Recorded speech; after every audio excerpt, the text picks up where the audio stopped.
అద్దె ఇల్లు ఎందుకు దండగా, జనప్రియ ఉండగా.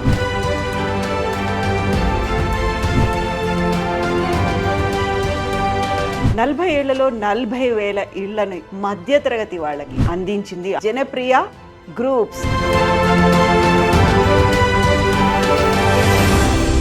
జనప్రియ అని పేరు పెట్టడం వెనకాల కూడా ఒక మీనింగ్ ఉంది. My wife name is Priyamvada. జనానికి సంబంధించిన విషయం, public and my wife name Janapriya. In business you will make money but you don't get fame. Land రేట్లు విపరీతంగా పెరిగినాయి, దాంట్లో కాంపిటీషన్. మెటీరియల్స్ మీద ట్యాక్సెస్ వచ్చినంత ఉన్నాయి. Whether you call income tax, whether you call GST, mining point of లో కానీ, cement వాళ్ళ దగ్గర కానీ, స్టీల్ వాళ్ళ దగ్గర కానీ, జిహెచ్ఎంసీలోకి పోతే మాకు ఎంత ఛార్జ్ చేస్తున్నారు పర్మిషన్ ఇవ్వడానికి. ఎవ్రీ ప్లేసెస్లో విపరీతమైన ఛార్జ్. అన్యాయము జరుగుతుంది ఎవరికి? Flat owners. ఈ అన్యాయం ఎవరి వల్ల జరుగుతుంది? బిల్డర్ వల్ల. బిల్డర్ని బదనాం చేస్తూ వాళ్ళు డబ్బులు సంపాదిస్తున్నారు.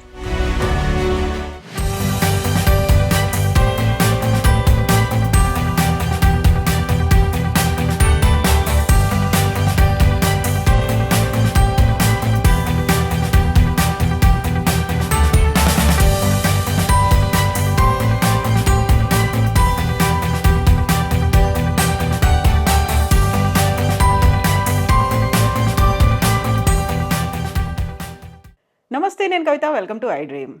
అద్దె ఇల్లు ఎందుకు దండగా, జనప్రియ ఉండగా. ఈ మాట ఒక నినాదంలా, ఉద్యమంలా తయారైపోయింది. 40 ఏళ్లలో 40,000 ఇళ్లను అందించింది. అందులోనూ మహానగరంలో మాకంటూ ఒక చిన్న ఇల్లు ఉండాలి అనుకునేటువంటి మధ్యతరగతి వాళ్ళకి అఫోర్డబుల్ ఇళ్లని అందిస్తున్నటువంటి Janapriya groups founder and chairman Ravinder Reddy గారు ప్రస్తుతం మనతో పాటుగా ఉన్నారు. హలో అండి, నమస్తే. కంగ్రాచులేషన్స్, మీకు 40 ఏళ్ళు కంప్లీట్ చేసుకున్నారు. మా చిన్నప్పుడు మేము రేడియోలో వింటూ వచ్చేవాళ్ళం, అద్దె ఇల్లు ఎందుకు దండగా, జనప్రియ ఉండగా అనే ఒక మాట, ప్రకటనలు. ఆ తర్వాత అదే టైంలో మనం ఏదైనా ఉంటే ఊళ్ళ నుంచి హైదరాబాద్కు వచ్చిన వాళ్ళు ఇంకొక రెంటెడ్ హౌస్లో ఎందుకు ఉండాలి, వాళ్ళకంటూ ఒక చిన్న ఇల్లు ఉండాలి కదా, దాని ఒక గూడు ఉండాలి అనుకునేవాళ్ళు. మహానగరంలో ఒక గూడు మాకంటూ ఉండాలి. అసలు ఆ థాట్ ఎలా వచ్చింది మీకు? ఫండమెంటల్గా రోటీ కపడా ఔర్ మకాన్ అనేది ఎప్పటి నుంచో ఉన్నటువంటి నానుడి. ఒక కాలంలో ఇండియాలో 1947 తర్వాత అసలు రోటీ దొరకడమే కొంతనాలు కష్టం ఉండే. ఎప్పుడైతే అగ్రికల్చర్ రెవల్యూషన్, గ్రీన్ రెవల్యూషన్ వచ్చినాక, as far as the roti is concerned, it was not a problem. Anyhow in the course of time కపడా అనేది కూడా పెద్ద ప్రాబ్లం కాలేదు. Maybe after 1980s or 80s I can say that makaan అంటే ఇల్లు అనేది మాత్రం ఆల్మోస్ట్ సమస్య అయింది. ఆ సమస్య చాలా ఉధృతంగా నగరాల్లో అయింది. ఎందుకంటే మైగ్రేషన్ ఫ్రమ్ విలేజెస్ నగరాలకు వచ్చారు. ఊర్లలో ఇండ్లు ఉండొచ్చు కానీ ఇక్కడికి రాగానే ఇల్లు దొరకదు. ఇల్లు చాలా కాస్ట్లీ ఉండటము, వాళ్ళకు ఎఫోర్డబుల్గా ఉండకపోవడం అనేది జరిగేది. దానివల్ల నగరాల్లో ఇంటి సమస్య 1975 ఆన్వర్డ్స్ మోస్ట్ ప్రాబబ్లీ చాలా చాలా పెరుగుతూ వచ్చింది. Then I thought, when being a civil engineer and I was in the department as a civil engineer working, but I was not very happy the job what I was doing. In the meantime, I used to think about a small houses, how to do it. Somehow it was a passion to me to think about it. అదే టైంలో ఈ housing board వాళ్ళు ఇది 2-3 సార్లు వాళ్ళు advertise చేశారు. తర్వాత 2,000 apartments కుక్కడపల్లిలో కడతామంటే ఒక 2 లక్షల మంది అప్లై చేయటము. అది ద కోర్స్ ఆఫ్ టైం. తర్వాత లాటరీ తీయటము, లాటరీ తీస్తే ఆ 2,000 మంది వస్తే వాళ్ళకు డబ్బులకు ఇచ్చేవాళ్ళు. They use to, housing board use to charge for house. But ఆ లాటరీలో వచ్చింది అంటే వాళ్ళ ఉద్దేశంలో almost they got a free. Lottery వస్తే ఎట్లా సంతోషపడేవాళ్ళు, ఇల్లు వస్తే అంత సంతోషపడేవాళ్ళు. That looks very simple. అరే, ఇంత డిమాండ్ ఉంది, ఇంత ప్రజలకు అవసరం ఉంది కాబట్టి ఇల్లు కడితే అమ్మటం అనేది ప్రాబ్లం కాదు. కాబట్టి that's a good area. But కట్టడం కష్టమా అంటే, then I started thinking about కట్టడంలో ఏముంది, మెటీరియల్ కావాలి, సిమెంట్ కావాలి, స్టీల్ కావాలి, ఇది కావాలి, అది కావాలి, అన్నీ ఉన్నాయి. కట్టేవాళ్ళు ఎవరు అంటే ప్లానింగ్ చేసేవాళ్ళు, ఆర్కిటెక్ట్లు, ఇంజనీర్లు, ఆ తర్వాత కాంట్రాక్టర్స్. Plenty are people. అందరికి కూడా మాకు డబ్బు కావాలి, మాకు జాబ్ కావాలనే వాళ్ళే, కానీ అక్కడ కూడా ఇక్కడ డెప్త్ లేదు. అంటే there is no material scarcity, there is no manual scarcity, there is no purchase scarcity. The real problem is the employees కమ్యూనిటీలో whether they are able to get the loan or not. అంటే home loans అవకాశం ఉండే, but home loans was tough, but it is not impossible. Then I thought only one problem, మధ్యతరగతి వర్గాలు ముఖ్యంగా ఉద్యోగాలు చేసే వాళ్ళకి లోన్ దొరకటం అనేది కనుక లోన్ ఇప్పిస్తే వాడికి ఇల్లు కొనుక్కోవడం ప్రాబ్లం లేదు. కాబట్టి only one real tough area, all the rest are మనం అడిగినట్టు మరి మనం ఎట్లా అంటే అట్లా వినపరిస్తుంది. అన్ని మన చేతుల్లోనే ఉన్నది అంటే ఒకటి తప్ప. నేను వాళ్ళకి హెల్ప్ చేసిన, though I'm doing job, I'm doing a business. నేను ఇల్లు ఇస్తే ఇల్లు కొనుక్కునేవాడు సారు మంచోడు, నేను కాంట్రాక్ట్ ఇస్తే సారు మంచోడు, నేను ఉద్యోగం ఇస్తే సారు మంచోడు అని ఉల్టా వాళ్ళకి నేను ఫ్రీ ఇస్తలేను, కానీ సంథింగ్ నేను ఏదో వాళ్ళకి చాలా హెల్ప్ చేస్తున్నాను ఫీలింగ్లో ఉన్నటువంటి పరిస్థితులు అన్నమాట. హోమ్ లోన్ అనేది ఆ టైంలోనే హెచ్డిఎఫ్సి ఫస్ట్ టైమ్స్ ఇక్కడ ఒక ఆఫీస్ ఓపెన్ చేసి 2-3 ఏళ్ళు అయింది. అక్కడ పోయి కనుక్కుంటే కొన్ని టర్మ్స్ అండ్ కండిషన్స్లో హోమ్ లోన్ దొరకడం ఈజీ కాకపోయినా కష్టం కాకుండా ఉంది. దేర్ ఫార్ ఐ ఫెల్ట్ మధ్యతరగతి వర్గాల వారికి లోన్ ఇప్పిస్తే ఇల్లు కొనడం కష్టం కాదు. కాబట్టి this is the real area where I can do business which is connected to my profession civil engineer. Let me exactly plan things. ఉద్యోగం చేసుకునే వాళ్ళకు మినిమం బడ్జెట్లో ఇల్లు ఇస్తే వాళ్ళు కొనుక్కుంటారు. కోరిక ఇల్లు పెద్దగా కావాలనుకోవచ్చు, కానీ we cannot give because that no budget. But budget లేదని చెప్పేసి అవసరం కూడా తిరగకపోతే బడ్జెట్ లేకుండా కొనడం, ఎందుకంటే నాకు సరిపోతలేదు కదా ఇల్లు అనేది. కాబట్టి అతని బడ్జెట్లో ఇల్లు ఇవ్వగలిగిన పరిస్థితుల్లో ఇది exactly what I have planned. తర్వాత లోన్ రావాలి అంటే టోటల్ అమౌంట్ వైట్లో చూపించాలి. ఆ కాలంలో బ్లాక్ వైట్ అనేది చాలా ఎక్కువ ఉండే, ఎందుకంటే వారు మరి 10%, 15% ఇవ్వగలుగుతారు. కాబట్టి I felt let me take every pie in white only. The first decision is I have taken white. Second decision, I have provided a home loan. Third decision is I have made a budget flat which is suitable. At the same time, necessity and all compromise అయినా పర్వాలేదు అనేటువంటి ఇల్లు. ఈ 3 కలియగప్పులుగా చేయడంతోనే I can say that formula worked very well.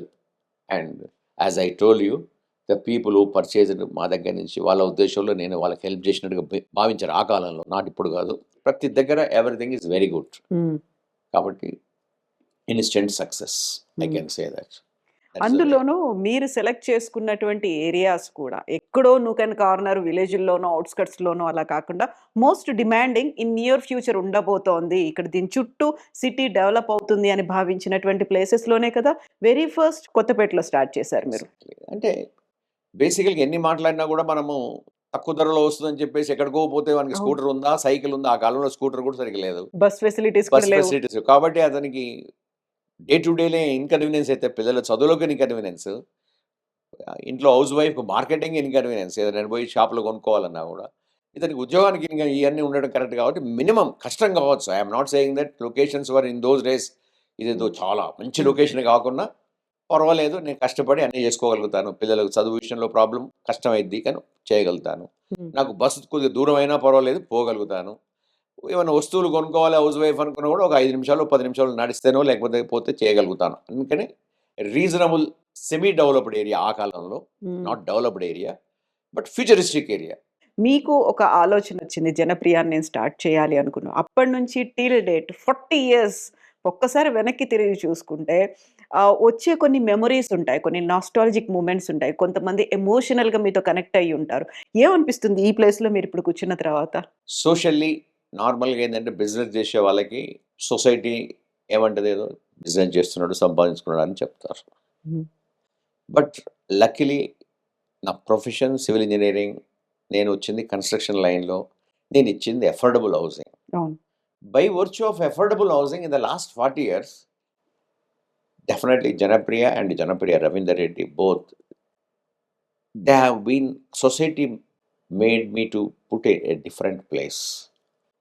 To say in a short words, in business you will make money, but you don't get fame. You don't get that great respect by virtue of your money. Therefore, name and fame and money, all the 3 things in generally in the construction field. Okay, if you are in the cine field, you will get automatically fame and you will get the name, fame. Sometimes you may get too much money, sometimes you may not get money, but name, fame is guaranteed in the same field. If you are an industrialist, you will make money, you will get respect, but you are not going to be very popular person. You will give you about 500 to 1000 people because it's a restricted area. One industry పెడతారు, ఆ ఇండస్ట్రీలో వచ్చిన వస్తువులు పోతుంటాయి వస్తుంటాయి. కాబట్టి normal పబ్లిక్లో ఉండాల్సినంత పేరు వాళ్ళకు ఉండదు. రెస్పెక్ట్ ఉండదు ఇండస్ట్రియలిస్ట్ గొప్పవాడు, అవును. దాంట్లో ప్రాబ్లం లేదు. ఉమ్. అదొక కాంట్రాక్టర్ ఉన్నాడు, ఆయనకి రెస్పెక్ట్ పాయింట్ ఆఫ్ వ్యూలో contract field will not have the same like industrialist, but name ఫేమ్లో కూడా గొప్పగా ఏమి ఉండదు in general. Therefore, if you see different category of the professions, these are the things. Builder point of వ్యూలో న్యాచురల్గా name fame పర్వాలేదు, again that depends upon this thing, and money is there. But by virtue of affordable housing, name fame respect, something this company has done to the society అనేటువంటి feel దాంట్లో కొనుక్కున్న ప్రతి వ్యక్తి ఇప్పుడు అన్నిట్లో ఐ రియలీ ఫీల్ ప్రౌడ్. నా దగ్గర ₹1,00,000 flat కొనుక్కుంటే ఈరోజు పరిస్థితి ఎంత అంటే ఒక 30-35 లక్షలకు ఉంది. I don't think that anywhere else anybody has purchased in 25-30 years. 30 times 40 times పెరిగింది, చాలా తక్కువ. You might have purchased a big house, but it will not increase by 30 to 40 times. But that is not the great thing. The real great thing is, ఒక ₹1,00,000 నేను flat ఇస్తే నువ్వు ఎంత కొన్నావు? 1,00,000 కొన్నావా? లేదు, 10,000 కొన్నావు. 90,000 లోన్ ఇచ్చారు. లోన్ ఎవరు కట్టారు? నువ్వు కట్టలేదు, ఆ ఇల్లు కట్టింది. బికాస్ వేరే దగ్గర ఉంటే నీకు రెంట్ వచ్చేది, ఆ రెంట్ ఇక్కడ కట్టావు. Therefore, ultimately, today 30 lakhs, real your investment is 10,000 rupees. 10,000 రూపాయలు 30 లక్షలు కావడం అనేది ఆల్మోస్ట్ ఒక మిరాకిల్, ఒక మ్యాజిక్ అంతే. మ్యాజిక్ ఇది జరిగింది. అయితే మరి ఇది వేరే బిల్డర్ దగ్గర జరగదా అంటే, ₹1,00,000 ఇల్లు ఇవ్వలేదు, ఒకవేళ 5 లక్షలకి ఇల్లు ఇచ్చి ఉంటే దాంట్లో వాడు 2 లక్షలనే పెట్టాలి పర్సనల్ కంట్రిబ్యూషన్, 10,000 కాదు. 3 లక్షలకు లోన్ తీసుకుంటే EMI is not equal to rent. అంటే కొద్దిగా పెద్ద ఇల్లుగా ఉన్నప్పుడు నువ్వు ఉన్న రెంట్ కంటే 2 ఈఎంఐ కట్టుంటావు, నీ డబ్బు కూడా 10-20% కట్టకపోతే నీకు రాదు. కాబట్టి ఈ సీక్వెన్స్ అక్కడ రాదు. ఇక్కడ 30 లక్షల బదులు 60 లక్షలు అయి ఉండొచ్చు, కానీ 10,000 వర్సెస్ 30 లక్షల రేంజ్ రాదు. That is I feel that they have purchased because they need house. But ultimately what happened in 30 years? They have become millionaires. ₹1,00,000 flat అంటే ఎవరు కొంటారండి? శాలరీస్ క్లాస్లో ఉద్యోగస్తుల్లో, వేరే ఇన్కమ్ లేను, ఓన్లీ శాలరీ మీద డిపెండ్ అయ్యేవాడు మా దగ్గర కొనేవాళ్ళు. బికాస్ వాళ్ళ దగ్గర వేరే డబ్బులు లేవు, కాబట్టి తక్కువ డబ్బులతో ఇల్లు దొరకాలంటే నా దగ్గర దొరికేది. దీంట్లో కొంత బ్రాహ్మణ్ కమ్యూనిటీ ఎక్కువగా ఉండేవాళ్ళు ఇన్ జనరల్. దాంతో ఏమైంది, వాళ్ళ పిల్లలు బాగా చదువుకునేవాళ్ళు, మంచిగా దాన్ని ఏమంటారు భరతనాట్యము, మ్యూజిక్, అన్నిట్లలో ఆల్ ఫీల్డ్స్లో they are reasonably good. Ultimately though ₹1,00,000 ఇంట్లో ఉన్న ఒక 15, 20, 30 సంవత్సరాల తర్వాత చూస్తే కొడుకు బిడ్డ ఇద్దరు సాఫ్ట్వేర్, కొడుకు పెళ్లి చేసుకునే అమ్మాయి సాఫ్ట్వేరు, బిడ్డ పెళ్లి చేసుకునే అబ్బాయి సాఫ్ట్వేరు. ఇతని ఉద్యోగం నేను ఇచ్చినప్పుడు ₹6,000 కంటే ఎక్కువ శాలరీ లేదు. వాళ్ళ పిల్లలు 4 ఉద్యోగాలు చేస్తే ఒకరొకరికి 4 లక్షల రూపాయలు ఈయన ఇన్కమ్ కాకుండా ఆ ఇంట్లో ₹4 లక్షల ఇన్కమ్ వచ్చేటువంటి పరిస్థితి ఏర్పడింది. What is the big difference? Where they grown, అదే ఇంట్లో, ఆ ఇంట్లో ఆ ఫీల్ ఉంది. ఈ ఇంటికి వస్తే నాకు మంచి అయింది, ఈ ఇంట్లో వస్తే మా అబ్బాయికి మంచి స్కూల్లో దొరికింది, మంచి ఉద్యోగం దొరికింది, మంచి అమ్మాయి పెళ్ళి అయింది. ప్రతిదానికి ఆ ఇంటికి లింక్ చేసుకున్నారు. ఆ లింక్ చేసుకున్న ప్రతిసారి దాంట్లో ఒక 10% నాకు కూడా వచ్చింది. సంతృప్తి అనేది కూడా మన అనేవారు అంటే అనడం అంటే తెలీదు. ఆ రోజు ఆయన 10,000 5,000 ఇచ్చాడు కాబట్టి ఇల్లు కొన్నాం, లేకపోతే మేము ఇల్లే కొనకపోతుంటాయి కదా. In general the problem was that is the thing why I got more respect from my flat owners of first decade. I am not talking about today. I am talking about first decade. 85 to 2000 వరకు నేను అమ్మిన flats విషయం చెప్పారు. అది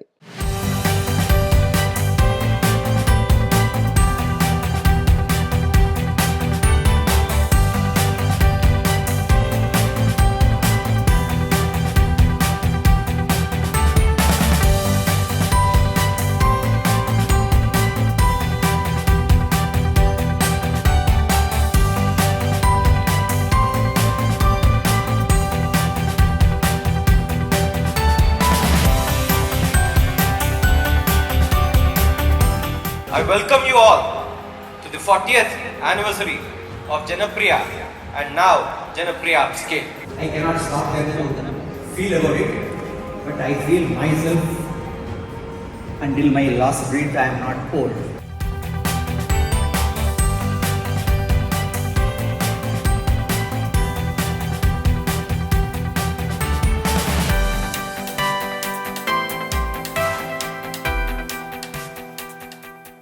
బేసిక్‌గా ఇక్కడ మీరు develop చేసుకుంది ఒక ట్రస్ట్. జనప్రియ అంటే మీరు చెప్పిన దాన్ని బట్టి చూస్తే జనప్రియ అంటే ఒక బ్రాండ్ కాదు. ఒక ట్రస్ట్ అనేది కూడా ఉంది. ఆ తర్వాత కన్సిస్టెన్సీ అనేది మీరు మెయింటైన్ చేయాలి. 40 ఏళ్లలో 40,000 ఇళ్ళు అనేది ఆ కన్సిస్టెన్సీ ఆ ట్రస్ట్ ఎక్కడ బ్రేక్ అవ్వకుండా చూసుకోవాలి.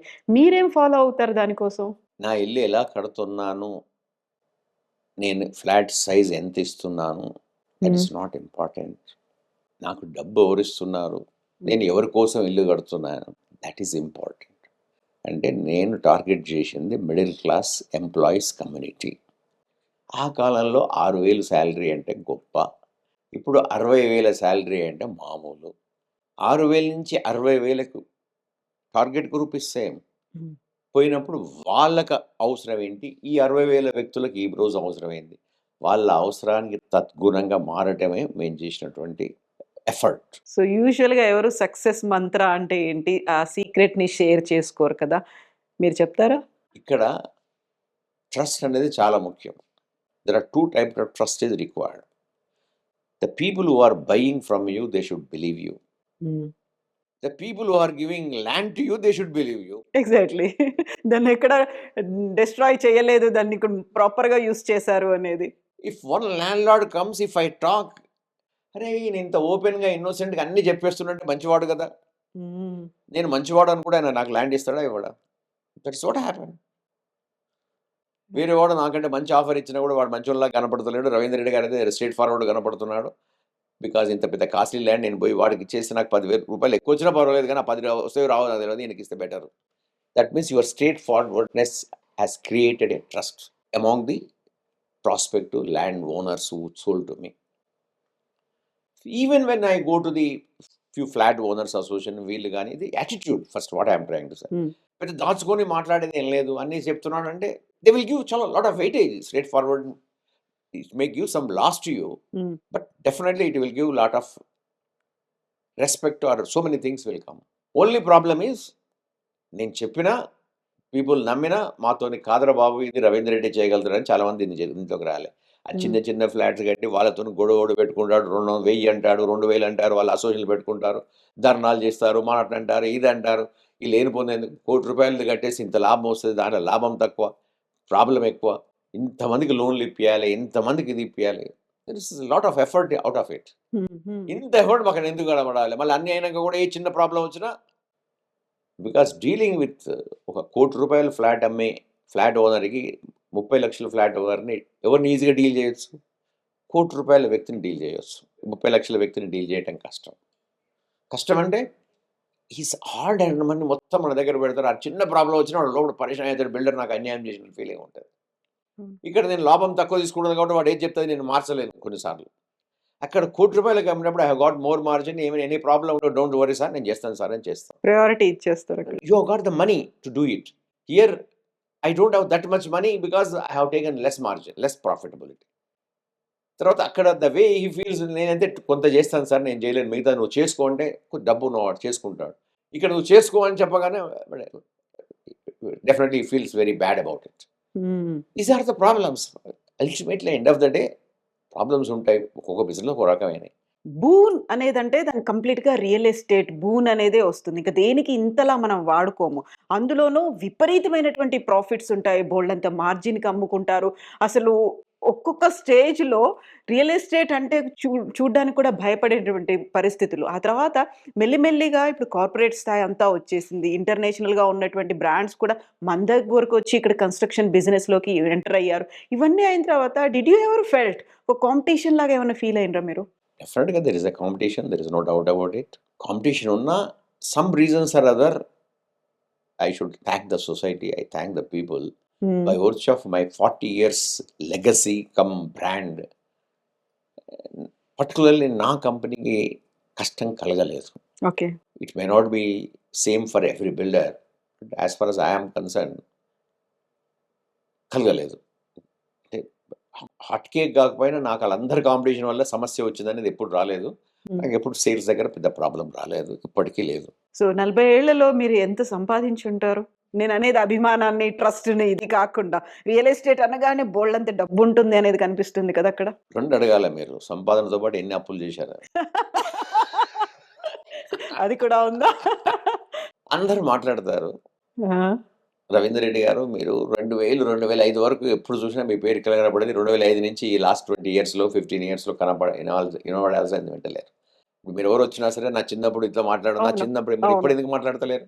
అంటే అంటే బోలెడంత మంది ప్లేయర్స్ ఎంటర్ అయ్యేసరిగా? ఎంతమంది ఎంటర్ అయిన దగ్గర హ్మ్. కొన్ని సమస్యలు వచ్చిన ఓకే. ఆ! అదే దట్స్ వాట్ ఐ ఎర్న్డ్ అనేది ఐఎమ్ రీజనబుల్ ఎర్న్డ్. కానీ ఎర్నింగ్ ఏం జరిగింది, రియల్గా చెప్పాలంటే ఎక్కువ సంపాదించలేదు. ఓకే. కానీ హ్మ్. దురదృష్టంలో అదృష్టాలు ఉన్నాయి కొన్ని. మొదట దురదృష్టం అనుకున్నాము, ఓకే. అది అదృష్టంగా మారింది. ఎలా? ఒక ల్యాండ్ కొన్నాము, 50% డెవలప్ చేశాము, ఇంకో 50% డెవలప్ చేసరికి గవర్నమెంట్ ప్రాబ్లం క్రియేట్ చేసింది మా ల్యాండ్ అని. హ్మ్. ఓకే. దాంతో గొడవ పడ్డాము. మా ల్యాండ్ గవర్నమెంట్ అంటే ఏమనుకుంటాం, దురదృష్టం అనుకుంటాం కదా. దాన్ని కోర్టులో కొట్లాడి గెలిచాము. గెలిచేసరికి 20 ఏళ్ళు అయింది. ఆ! అప్పుడు ఏమైంది, దురదృష్టం కాస్త, అదృష్టంగా మారింది. లేకపోతే ఆ ల్యాండ్ అప్పుడే అమ్ముకునే వాళ్ళం కదా. టైం కలిసొచ్చింది తర్వాత. కాబట్టి ఎలా మీ సంపాదన ఉంది అంటే దురదృష్టం నుంచి అదృష్టమే మా సంపాదన. ఒకవేళ దురదృష్టము, అదృష్టము ఇవన్నీ అయినప్పటికీ over the period of time 40 ఏళ్లలో ముందు నుంచి ఎలా అయితే రవీందర్ రెడ్డి గారు ఉన్నారో అలాగే ఉన్నారు. అంటే ఎవరిని అడిగినా అలాగే ఉండమని చెప్తారు. నా విషయంలో గంట అబద్ధంగా చెప్పాలంటే నేను అలాగే ఉన్నాను. హ్మ్. నాకు నాకు అది దేవుడు ఇచ్చిన అదృష్టం. ఎందుకంటే నాకు డబ్బు ఉన్నా, డబ్బు లేకున్నా నాకేదో ఉంది అనే ఫీల్ ఎప్పుడు రాదు. పోయిందనే ఫీల్ కూడా రాదు. అది ఎందుకు రాదు అనేది మరి చాలామంది చూస్తే అనిపిస్తే నాకు అట్లా అనిపిస్తలేదు, ఎందుకో నాకు తెలియదు. ఓకే. కాబట్టి that is a lucky part of my life. Hmm. Lucky part of my life. It's feeling. నాకు ఇంత ఉందనుకోవడము, నాకు లేదనుకోవడం 2 మంచిదేం కాదు. ఫీల్ కాకపోవడమే అదృష్టం. ఓకే. టచ్ మీ నాట్ లాగా అలా అంటే ఉంటే. అదేదో ఉంది. దట్స్ ఉంది. థర్డ్ పార్టీ, అది మనది కాదు. మనం హ్మ్. పుట్టేటప్పుడు రాలేదు, పోయేటప్పుడు రాదు. హ్మ్. కాబట్టి అది మనది కాదు. టెంపరరీగా మన ఆధ్వర్యంలో నడుస్తుంది. You are a trustee. ఒక ఫీల్డ్‌లోకి ఎంటర్ అయిపోయిన తర్వాత నేను ఈ స్టేజ్‌కొచ్చాను. నేను అనుకున్న దాంట్లో సంతృప్తి చెందుతున్నాను అనుకున్నప్పుడు they wanted to venture into some other డిపార్ట్‌మెంటో ఇంకో రంగంలోకి వెళ్ళాలి అనేది ఉంటుంది. ఆ తర్వాత మీ పిల్లలు కూడా సేమ్ ఇదే ఫీల్డ్‌లోకి వచ్చినప్పుడు ఏమనిపిస్తుంది? 40 ఇయర్స్ ఇప్పుడు ఇది చాలా లేకుంటే ఇలాగే కంటిన్యూ అవుదామా? లేకుంటే పిల్లలున్నారు, వచ్చారు అనేది? From day one I used to tell that my family should get dedicated towards the housing for the oh! People. Oh! That is my intention. హ్మ్. బట్ మై ఇంటెన్షన్ ఖచ్చితంగా నా పిల్లలు నేను చెప్పిందే చేయాలని లేదు కదా. I'm a basically civil engineer.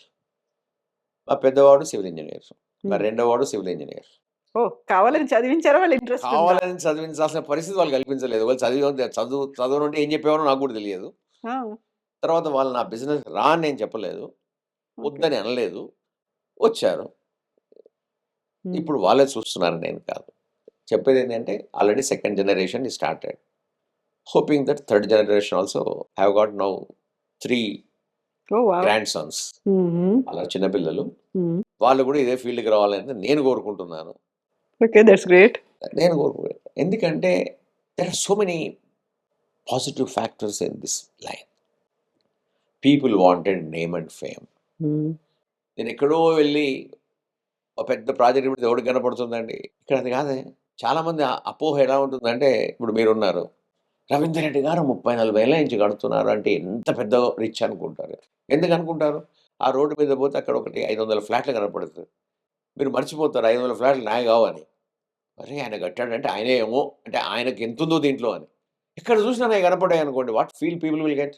హ్మ్. People are having an impression about my and my wealth 100 times more than my capability. 100 times, not less. Okay. Just like they imagine. దానికి తోడు నా ఇల్లు పెద్దగా కట్టుకోవడం ఇంకా యాడ్ అయింది. నాకు రూపాయి ఉంటే 100 రూపాయలు ఉందనుకుంటారు జనం. ఓకే.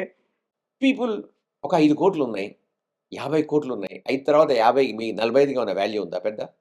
లేదు కదా. హ్మ్. కానీ 50,00,00,000 ఉన్నప్పుడు మీకు ఒక రెస్పెక్ట్ ఎక్కువ అవుతుందేమో, కొద్దిగా అంత ఎక్కువ అవుతుందేమో ఉన్నందుకు. కానీ నా దగ్గర ఉంది 5 కోట్లు, కానీ 500 కోట్లు అనుకుంటున్నారు. అంటే 5 కోట్లకు నాకు 500 కోట్ల రెస్పెక్ట్ కూడా దొరుకుతుంది ఫ్రీగా. బికాస్ ఈవెన్ 5 కోట్లు ఉన్నాక 500 కోట్లు ఉన్నా it is really not making much difference in the family. As far as your day to day life, నువ్వు కొనే కార్లు, నువ్వు తిరిగే స్టైల్, ఇవన్నీ కూడా. Why this field you are in the city, you are developing things, people are having a feel of your development, your own people, friends circle ఎవరున్నా సరే, plus you are making money out of it, and whoever is buying, they give some importance for you at this moment. So many angles you have got the advantage, and if you sell, you will make money. 100 flats లో 10 అమ్మలేదు అనుకోండి, still you don't have problem. తర్వాత ఇంకెక్కువ రేటుకి అమ్ముడుపోతాయి. అంటే నువ్వు ఎఫిషియెంట్గా business చేస్తే కొద్దిగా తక్కువ లాభం, ఇన్ఎఫిషియెంట్గా బిజినెస్ చేస్తే కొద్దిగా ఎక్కువ లాభం వచ్చే అవకాశం ఉంది. ఏ దాంట్లో ఉందండి? ఎఫిషియెంట్గా బిజినెస్ చేస్తే లాభం ఎక్కువ ఉండాలి, సెమీ ఎఫిషియెంట్గా చేస్తే లాభం తక్కువ ఉండాలి. Some times semi efficiency is more profitable than real efficiency, only in this business. అర్థమైంది. ఇప్పుడు జనప్రియ అని పేరు పెట్టడం వెనకాల కూడా ఒక మీనింగ్ ఉంది, చాలా వరకు ఒక స్ట్రాటజీతో పెట్టారు అనేది. జనప్రియ అనే పేరు, my wife name is Priya, not Priya, ప్రియం వద. ఓ వావ్, బాగుంది పేరు. ఐ వాంటెడ్ టు బి జనానికి సంబంధించిన విషయం కాబట్టి I mixed public and my wife name Janapriya. For the people ఒక రకంగా ఫర్ ద జనప్రియ అనగానే it has got a very good feel, అంటే మంచి వర్డ్ అనే ఫీలింగ్ ఉంది. మీరు ఎక్కడ అసలు జనప్రియ అనే వర్డ్ తర్వాత నేను కర్ణాటకలో కూడా చేశాను, సేమ్ మీనింగ్ ఇన్ కన్నడ. ఒకసారి అనుకున్నాను తమిళనాడు ఎక్కడైనా మనం ఇండియాలో అన్ని దిక్కులు చేస్తే జనప్రియకి ఏం పేరు చూస్తే any language use same name. నువ్వు మరాఠీకి పోయినా జనప్రియ అనే, తమిళ్లో పోయినా జనప్రియ అనే, హిందీలో పోయినా జనప్రియ అనే, almost all the language Janapriya is a common. I think it might be a Sanskrit word. Even యుఎస్కి వెళ్ళినా కూడా జనప్రియ అనే ఉంది, అంతే కదా? జనప్రియ అక్కడ కూడా మీరు వెంచర్ స్టార్ట్ చేశారు, అక్కడ కూడా అవుతున్నాయి. అక్కడ కూడా చేస్తున్నాం, హూస్టన్లో చేస్తున్నాము. నేను ఎప్పుడు జనప్రియ రవీందర్ రెడ్డి గారిని చూసినా, ఎక్కడ ఫోటోలు చూసినా, మీడియాలో ఎక్కడ చూసినా use to wear white and white. ఎందుకంత? Basically it's a matter of convenience. When I was young, I was slim. Later, by virtue of my love and affection wife, I have become too fat.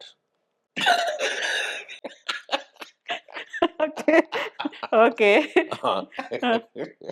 Because I don't want to blame myself about my obesity. అది good అయినా bad అయినా positive negative అన్నీ కూడా తనే, అంతేనా? అంతే కదా, జనప్రియ అని పేరు పెట్టాను. పేరులో నా పేరు లేదు అక్కడ, మరి నా బ్యాడ్లో కూడా పోతా కదా షేర్. 40 yearsలో బోల్డ్ అని ట్రెండ్స్ అయితే మారినాయి, రియల్ ఎస్టేట్లో కావచ్చు, అన్ని ఇండస్ట్రీలో మారినాయి కదా. సో మీరు మీ ఎక్స్పీరియన్స్ని బేస్ చేసుకొని చూస్తే ఈ 40 ఏళ్లలో వచ్చినటువంటి చేంజెస్ ఏంటి, నెక్స్ట్ జనరేషన్కి మీరు ఏం చెప్తారు? యాక్చువల్గా నేను స్టార్ట్ చేసింది 1985లో. 85లో the necessity of house was too high. అంటే ఆల్మోస్ట్ ఒక 100 మంది ఎంప్లాయీస్ కానీ జనాలు ఉంటే 95 మందికి ఇల్లు లేవు, 90 మందికి ఇల్లు లేవు. అంటే అంత స్కేర్సిటీ ఉండేది ఇళ్ళకి. ఇప్పుడు ఆ పరిస్థితి లేదు. There is a big change. ఆ కాలంలో land cost was so low, construction cost was so low, government side కూడా ఇంటర్ఫీరెన్స్ పెద్దగా ఉండేది కాదు, పర్మిషన్స్ కూడా ఈజీగా వచ్చేటివి, అన్ని రకాలుగా ఉన్నాయి. కాబట్టి we could able to give a flat for 1 lakh 2 lakhs రేంజ్లో ఇచ్చాం. కాకపోతే ఆ కాలంలో salaries were so low and rate of interest of home loans 15% ఉండేది, ఇప్పుడు 8% ఉంది కాస్త. Because of that also they used to get very very limited amount of the loan. With great difficulty they could able to own a flat. ఆ రోజుకి ఈ రోజుకి పరిస్థితులు చాలా మారాయి. ఆ రోజు రియల్ ఎస్టేట్ అనేది ఒక చిన్న కంట్రిబ్యూషన్ టువర్డ్స్ ద సొసైటీ, లేదా గవర్నమెంట్ కూడా దీని మీద దృష్టి పెట్టేది కాదు. రోజులు గడుస్తున్న కొద్దీ real estate being an unorganised sector, slowly దాన్ని ఆర్గనైజ్డ్ సెక్టర్ చేయాలని దృష్టి పడడంతో, పబ్లిక్లో కూడా కొద్దిగా డబ్బు పెరగడంతో, శాలరీస్ పెరగడంతో మంచి కొంత జరిగింది, దానికంటే ఎక్కువ చెడు జరిగింది. ఈరోజు విపరీతంగా ల్యాండ్ కాస్ట్ పెరిగి, ఫర్ ఎగ్జాంపుల్ నేను ఫస్ట్ కొత్తపేటలో చేసినప్పుడు 500 రూపాయల గజం రేటు నేను కొన్నది. ఈరోజు 1,00,000 రూపాయలు అన్నా కూడా తక్కువే. ఎన్ని టైమ్స్ ల్యాండ్ కాస్ట్ పెరిగింది. ఈ ల్యాండ్ కాస్ట్ ఇంత పెరిగినప్పుడు మరి అఫోర్డబుల్ హౌసింగ్ చేస్తుంటే then houses are required for all the people. ఇప్పుడు పూర్ పీపుల్ గవర్నమెంట్ ఫ్రీ కట్టిస్తుంది. But what about the middle class? Rich people వాళ్ళు కట్టుకోగలుగుతారు. కాబట్టి మిడిల్ క్లాస్ విషయంలో definitely there should be some contribution from the government side, which is totally lacking, which is very bad on behalf of the government side. ఏం చేయవచ్చు మీరు? Okay, land supply చేయండి. ఇన్ని వేల కోట్లకు మీరు అమ్ముకునేది కరెక్ట్ కదా. కొన్ని ల్యాండ్స్ మీరు ఎక్వైర్ చేస్తారు, చేసేసి బిల్డర్స్కి ఈ కండిషన్ మీరు ఇల్లు కట్టండి, ఆ ల్యాండ్కి డబ్బులు తీసుకోండి, రీజనబుల్ రేట్లో ల్యాండ్ సప్లై చేయండి. One of the raw material cost. Why government should not give a subsidy rate to the affordable housing? We are giving for development of industries కూడా మనం తక్కువ రేట్లో ఇస్తున్నాం, బికాస్ ఇండస్ట్రీ రావడం అవసరం. మరి ఇండస్ట్రీస్లో పనిచేసే వాడికి ఇల్లు కూడా అవసరమే కదా. కాబట్టి తక్కువ ధరలో ఉండేది ఎవరైతే ఉందో దానికి అఫోర్డబుల్ రేట్లో గవర్నమెంటే సప్లై చేయాలి. అట్లా అది మొత్తం పోయటమే కాకుండా ఎలాంటి పరిస్థితి దారుణంగా ఉంది ఈరోజు అంటే, though I'm a builder, I'm talking against the builders community అన్నట్లయితుంది.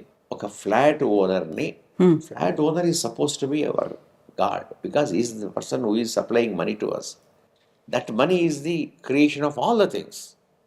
నేను ల్యాండ్ కొనుక్కొని ఎవడు కొనుక్కోకపోతే ఏం చేయను కదా.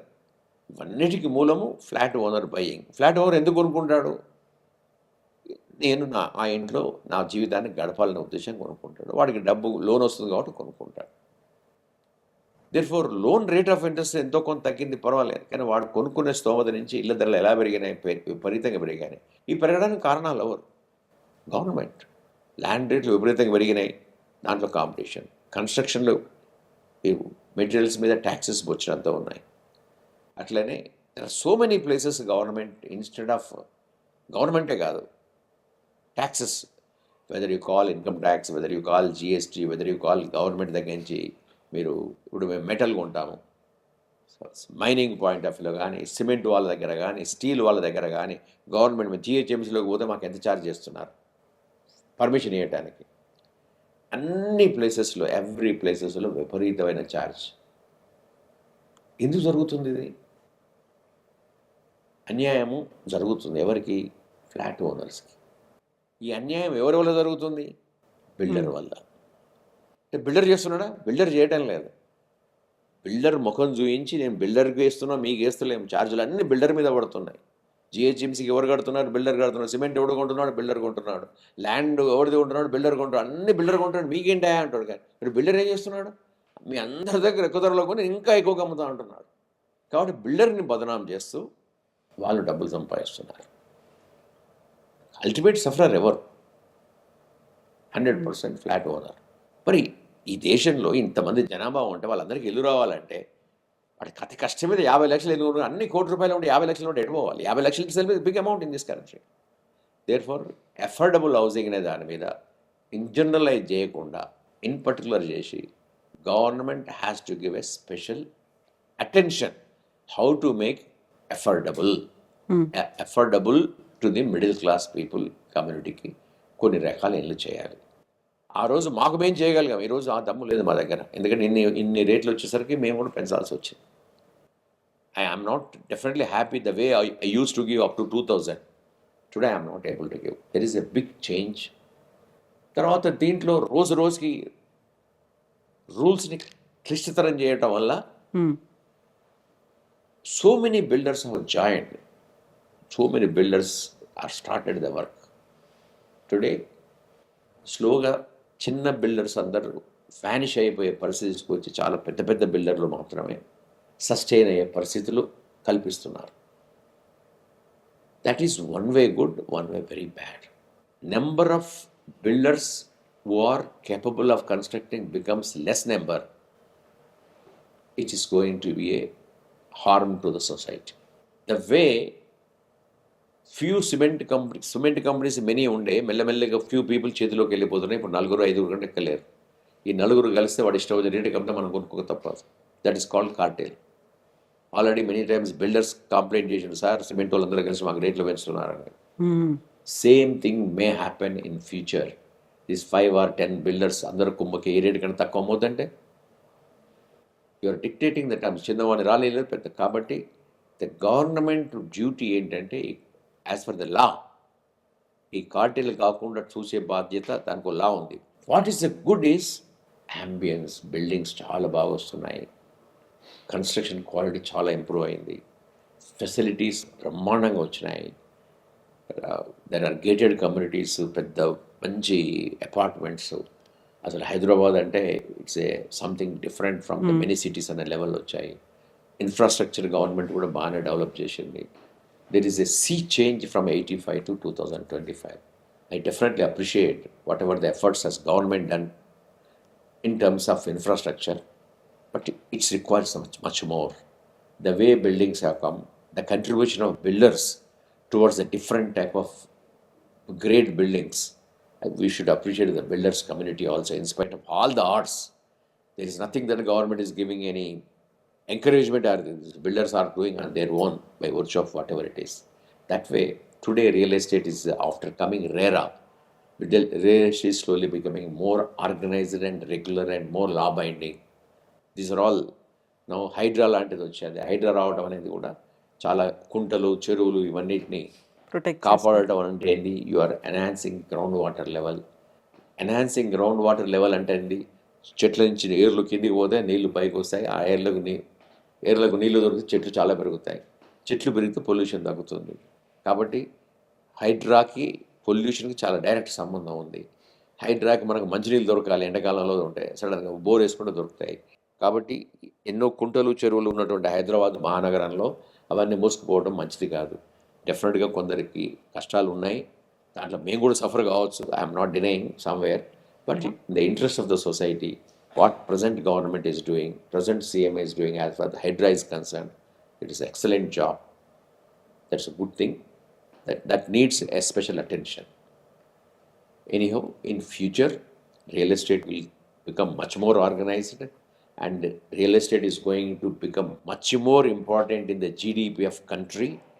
Real estate is also going to make India develop, because so many materials, so many industries will come, and year by year, wealth of the people are enhancing. The big buildings are good buildings, are good looking buildings, purchasing power also will increase. Therefore, employment under the real estate or construction companies also will, money folds, it will increase. And future of India is very, very bright towards the real estate industry. Yes అండి, thank you so much Ravinder Reddy గారు. Best wishes to you. Thanks a lot for coming and patiently hearing me. And అద్దె ఇల్లు ఎందుకు దండగా, జనప్రియ ఉండగా అని 1985లో మాట్లాడాం. మా ఉద్దేశంలో 40 ఏళ్ళు గడిచినప్పుడు, ఈ సందర్భంలో 1947లో మనకు స్వాతంత్రం వచ్చింది, 2047 వరకు అందరికీ ఇల్లు ఉండాలి అనే కోరికతో ఈరోజు నేను మీ ఇంటర్వ్యూ ముగిస్తున్నాను. థ్యాంక్ యూ సో మచ్ అండి. Best wishes to you. Thank you. And for more videos, Please subscribe to iDream. Please subscribe to iDream. Please subscribe iDream. And please subscribe to iDream. For more videos, subscribe to iDream. please like, share and subscribe to the channel. Congratulations, iDream. Subscribe to iDream. Subscribe to iDream. So subscribe to iDream Media. iDream ki, iDream team andarki huge congratulations. Please subscribe iDream Media. Please subscribe to iDream. Subscribe iDream. Please subscribe to iDream. iDream అంటే నా కళల channel subscribe చేసుకున్న నోరు తిరుగుతలేదు, మీరైతే గంట గుర్తు కొట్టండి. For more such videos, please subscribe to iDream. Subscribe to iDream. Please subscribe to iDream. Please subscribe iDream Media. Please do subscribe to iDream. Please subscribe to iDream Media. For best entertainment and information, please subscribe iDream. And don't forget to subscribe to iDream.